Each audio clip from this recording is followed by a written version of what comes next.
Hey, what's up guys? Trinity here and welcome back to my channel. Today's video is super interesting and I think you should stick around to watch. Make sure you also like, comment, subscribe, and just join in on the conversation if you'd like.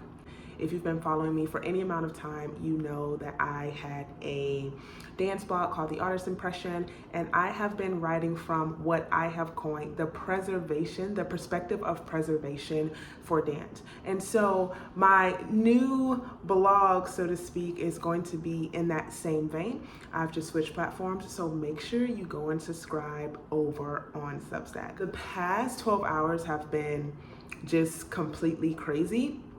And it all started with one simple comment. Now, if you have been keeping up with the information and the things that have been happening concerning the Kennedy Center, you know that a lot surrounding the dance programming has been buzzing for a few days. And so yesterday I saw a post from a Instagram account, and they were quoting sort of directly or indirectly something that the new dance programming director stated. And one of the main things that this post highlighted is that this man is saying that there have been some far leftist ideologies within ballet. And so as a person who's been talking about different things that have been happening in professional dance and ballet specifically, you know, I was just gonna scroll by, but I was like, I have to say something. I'm like, Trinity, it is time out for you to be scrolling, seeing something that is not okay, or seeing something that you have, you know, thoughts about, and just not saying anything. Like, live out loud, girl. You can't be hiding the light anymore, right? I left a comment and I simply said something like, hey, can someone please let me know what is wrong with what he said? Like, I really want to know. That is when things hit the fan, because I pointed out something that I have written about pretty extensively: men being cast in women's roles in ballet companies. So I was very vocal about not being bullied into saying something that I don't want to say. And of course that caused people to put words in my mouth, that caused people to conjure up something that I never said, and a new one for me that caused people to, you know, just name me all kinds of things. Yesterday alone, I have been called Karen, a bigot, untalented, a bot, a transphobe. I've also gone on to be harassed on Instagram from one specific person.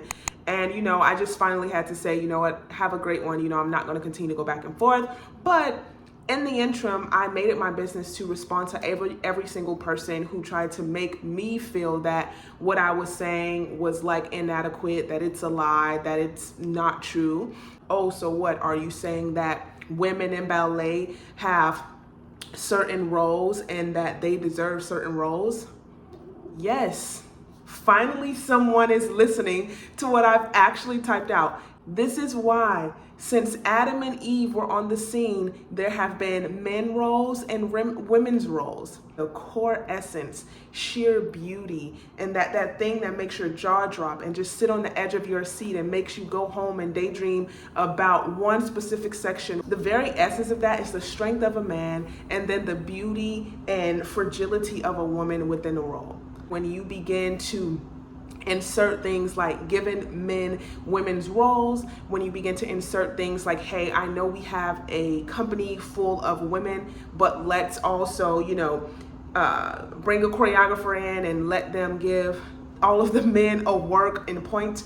To me, it's just a slap in the face to women, sort of a slap in the face to young artists who look up to these great women, soloists, principals, and, you know, have dreams of one day doing certain roles or following in the footsteps of these highly achieved women. It is kind of impossible to love and respect the craft and not be able to be truthful and be honest about the things that are innately deteriorating the craft, its regality, its essence, and its beauty. I often think back to an incredibly written article from the New York Times interviewing Mikhail Baryshnikov. The title alone just set me off, and it said, "Is Mikhail Baryshnikov the last highbrow artist of our society?" We cannot say that we love and respect the craft, the art, the work of dance, professional ballet, professional dance in general, and be afraid to say, hey, no, this is what dance is.